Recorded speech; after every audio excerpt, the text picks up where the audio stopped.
If you ask me which Harry Potter film is the best, I will answer without any hesitation. This one. That's the third one. I think this one is the best not just because it introduced one of my favorite characters in the series, Sirius Black, but also because it offers us a brand new perspective into this magical world created by J.K. Rowling. Harry Potter and the Prisoner of Azkaban, the third installment of this 8-movie franchise, is also the best film in this franchise that, from a technical standpoint, Alfonso Cuarón's screen version of the third novel summons up a new world that never fully came to life in the previous two films. It's a world in which the natural and supernatural coexist readily or even casually.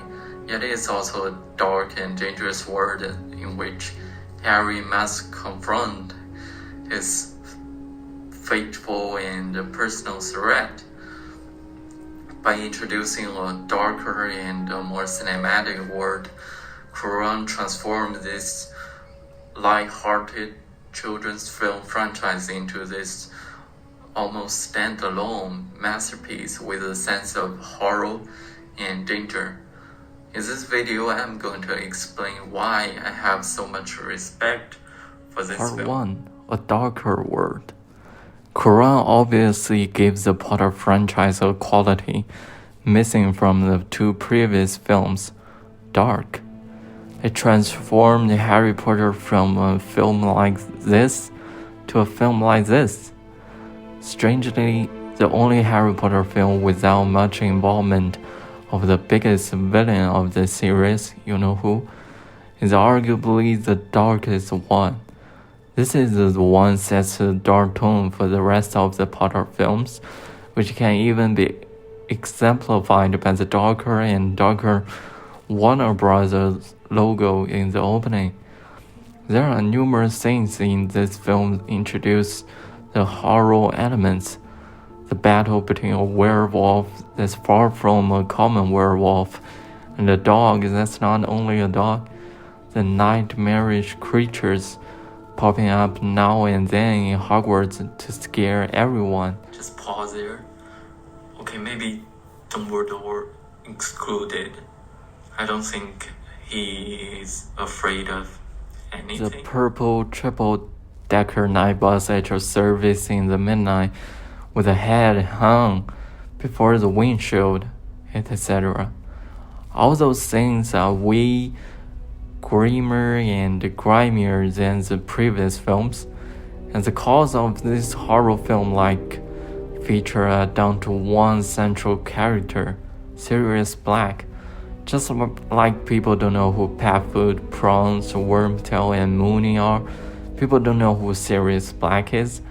The revealing of the identity of this serial killer is the central plot of this film, and that is why those dark scenes are fitting with the tone of this film. The dark music, the black dog lurking in the bush, and the picture features the face of a screaming killer are all elements Cuarón uses to foreshadow or strengthen the horror of this central character. This 1 minute and 14 seconds shot here, which marks the official introduction to Sirius Black to the audience, is a long take that requires serious movie technique to make. Notice that the wanted poster is sitting right in the middle of this scene when they are talking about it. The camera is never still during this almost 2-minute take. The moving camera increases the intensity and dramatic tension to ultimately build a sense of uneasiness for the audience throughout the film. Part 2, a more cinematic world. Cuarón obviously doesn't limit his liberty of directing this film down to the role of editing and cutting. rather than treat his source material, the previous films as well as the novel as received and untouchable text. Cuarón freely adds his own colors. Hogwarts now features a delicate Gothic footbridge and a massive clock tower whose pendulum swings menacingly across the school's entryway. Moreover, he cleverly dramatizes the seasonal changes of this film using brief changes of the Whopping Willow. All those elements are shown by Cuarón's phenomenal use of camera movement.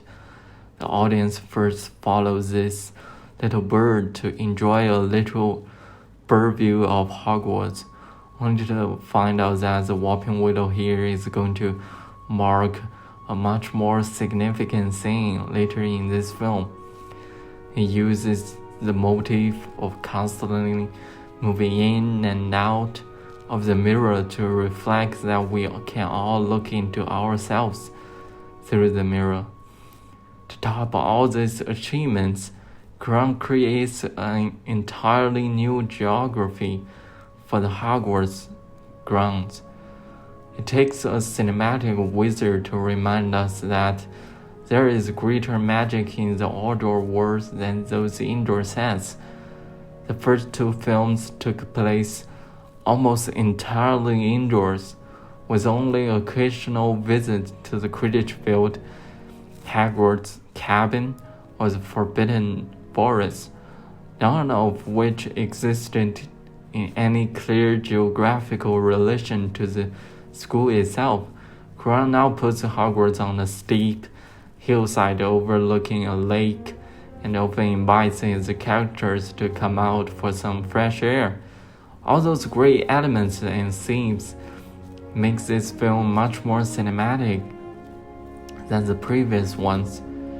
Cuarón only directed this film in the A. Potter series, yet he did put his stamp on it and left techniques that will run through the rest of this franchise.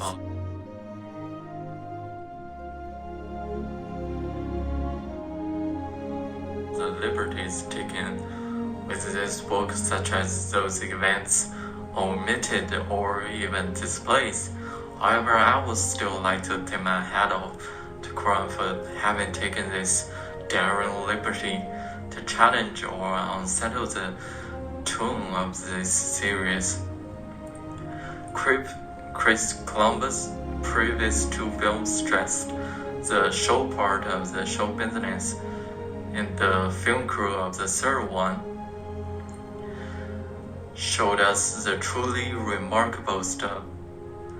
They didn't trust the shriveled attention span of the audience, therefore they did it with all the cinematic technique at their command.